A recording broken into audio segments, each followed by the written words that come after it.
I'm Alexandra, and now I'll discuss with you the topic of anxiety. Imagine that you are getting ready to make a presentation in front of the class as part of a project.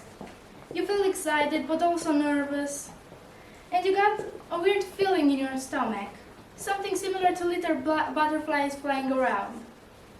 There's something holding you back from relaxing, from getting too relaxed, even though your project looks amazing and you've practiced your speech all weekend before. No, you shouldn't relax. Better be cautious, otherwise something bad might happen. That's what the voice in your head is constantly telling you. You start wondering, where should I look? What if I forget what to say next? What if I mispronounce something? Will they laugh at me?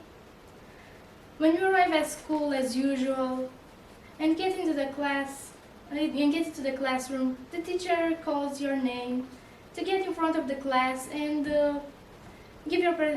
present.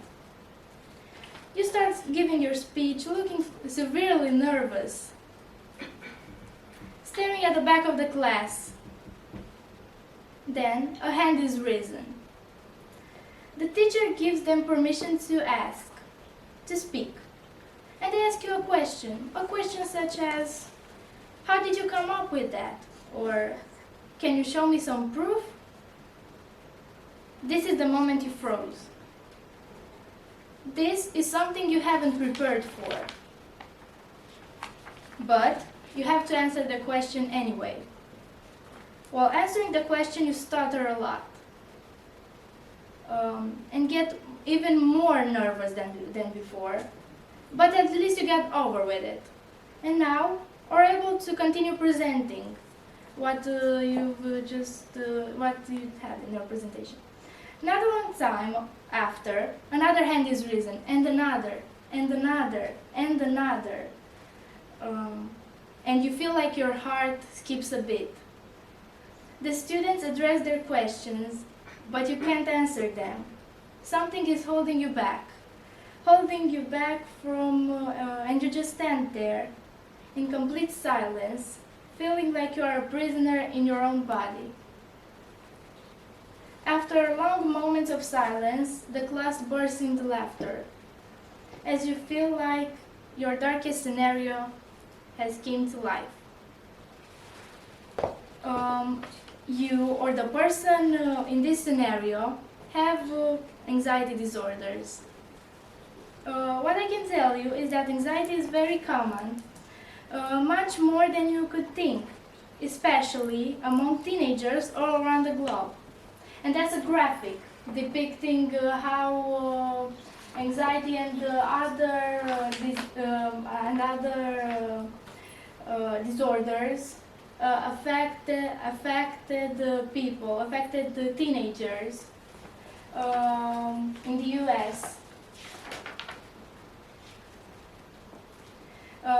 A recent study showed that between 2016 and 2019, approximately 5.8 million children in the US aged from 3 to 17 were ever diagnosed with anxiety disorder. That's 9.4%, a huge percent. That's only children who are diagnosed. Imagine how many children had to struggle alone with anxiety, suffering in silence, because most adults around them aren't aware of the symptoms, not even their friends, not even their professors, not even their loved ones.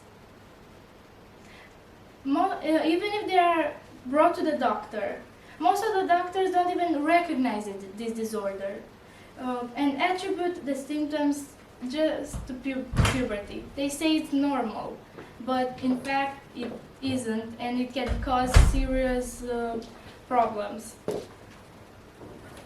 Additionally, now we're talking globally, 1 in 7 10 to 19-year-olds experiences a mental disorder, accounting for 13% of the global burden of disease in this age group.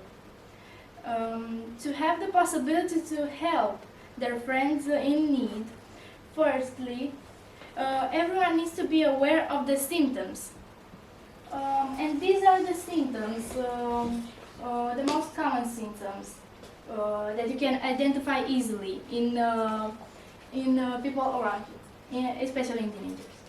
And these are trouble concentrating or making decisions, feeling irritable, tense, or restless, experiencing nausea or abdominal distress, having heart palpitations, sweating, trembling, or shaking, trouble sleeping, or having a sense of impediment, danger, panic, or doom.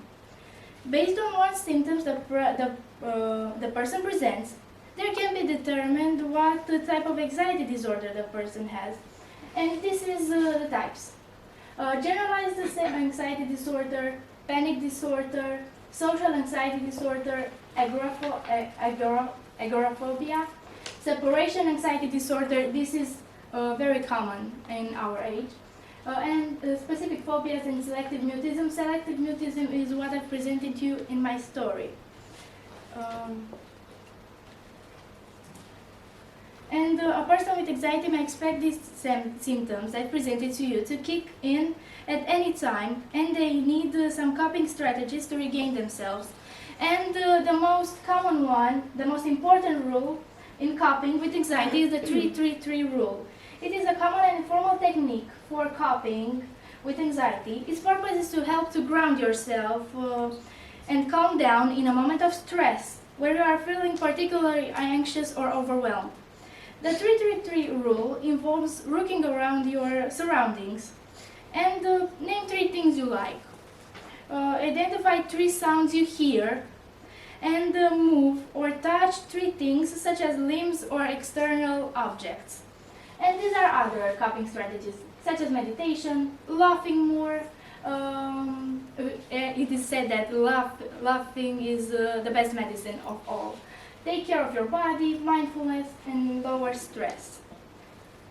In conclusion, after my TED Talk, did something change in your way of viewing people with anxiety? Are you now more prepared to help in case? And that's it.